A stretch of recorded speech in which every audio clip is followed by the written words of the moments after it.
Do you know that you are much more powerful than you can ever imagine? And what if the secret to unleashing this power and regaining that fine balance is embedded in ancient sounds? Hi and welcome to yet another video on sound healing from Damru.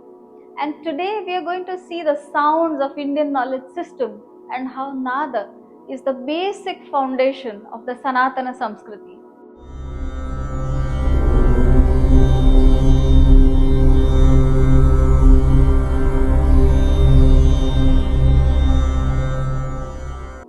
Our rishis understood sound as a basic fabric that shapes the universe.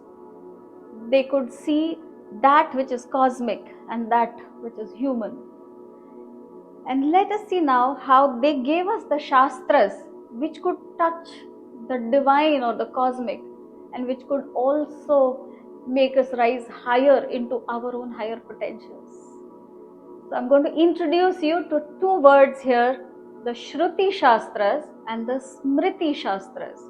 Shruti is that which is heard, which is received, and Smriti is that which is remembered or created.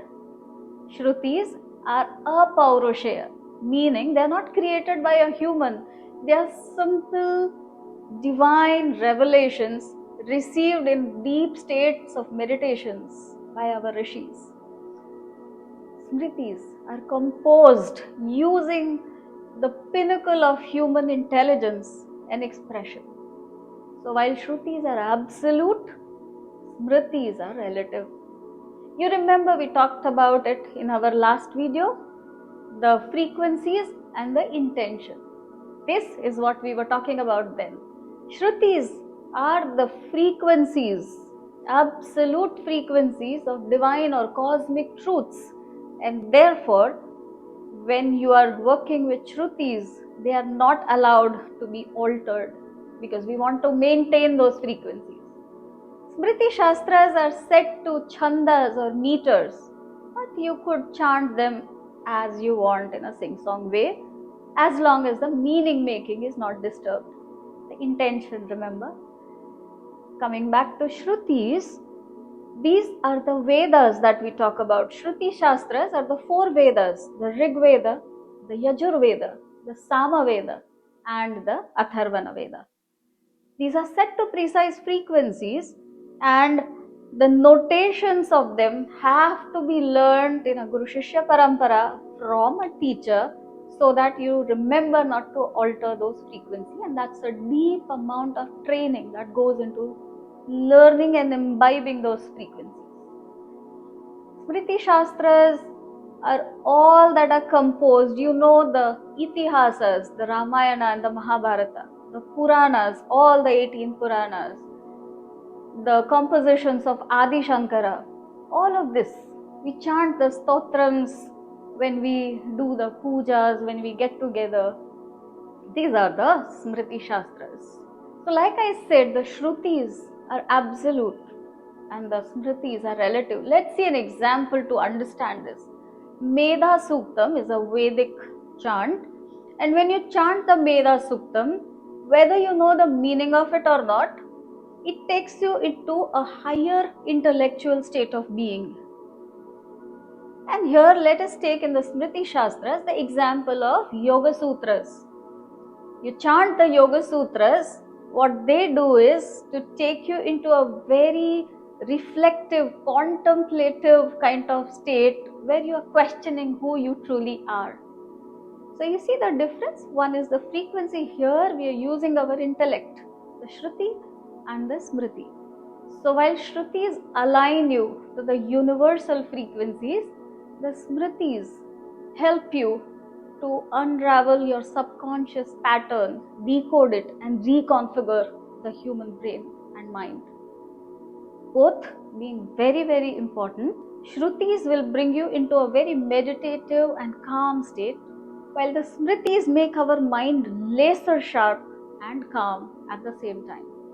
And together they help us to reduce stress, enhance our memory and focus, attention and retention, recall value, and lot of times taking us to our states of higher potential. This is the power of these ancient sounds. Now let me tell you how to practice them. When we talk about the Vedas or the Shruti Shastras, like I told you, they are to be learnt and chanted with precise notations.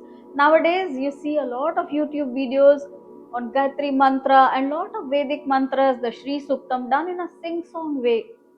Now you know why you should not do that. The frequencies are altered, the whole purpose is lost.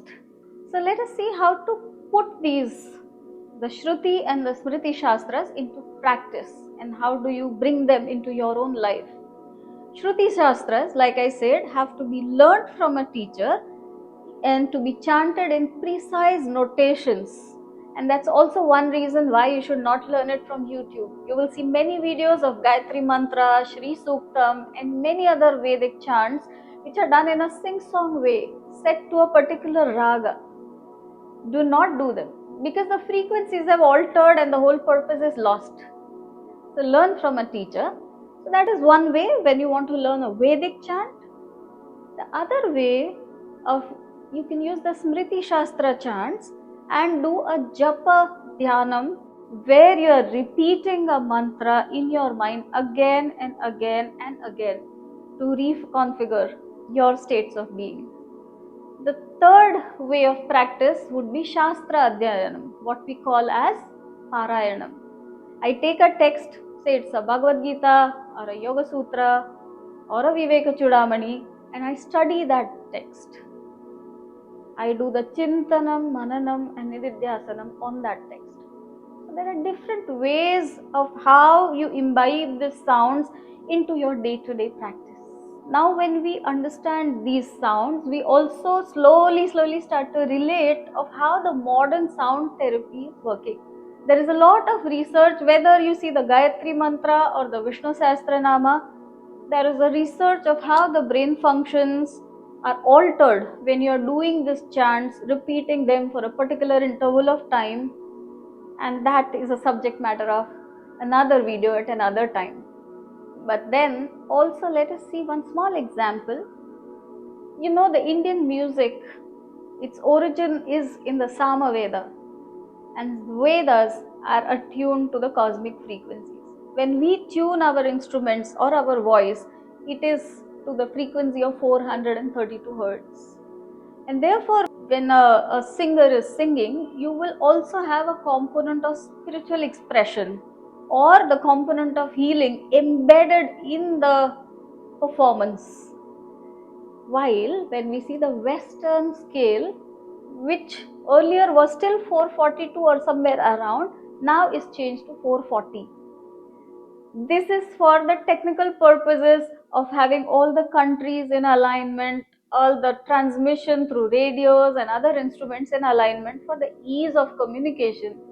But that little shift in frequency has changed the effect, and that is also a big area of debate. Those who are into sound healing would know that the 440 versus the 432 Hertz frequency, these little gaps actually become manifold as they manifest themselves. So we have to be very careful of how these frequencies deeply work on us. So now I want you to not take any of this that I have said on face value, but do your own practice and experience these profound sounds for yourself. And when you do that, do not forget to share in the comment box what were your experiences. Subscribe to our channel because many more such videos on sound healing, vibrational frequencies, cosmic frequencies are coming and on the way. So tune in and stay tuned. This is Damru, the sound of health, and I am Mauli Baviskar, your partner in health, happiness and higher states of being.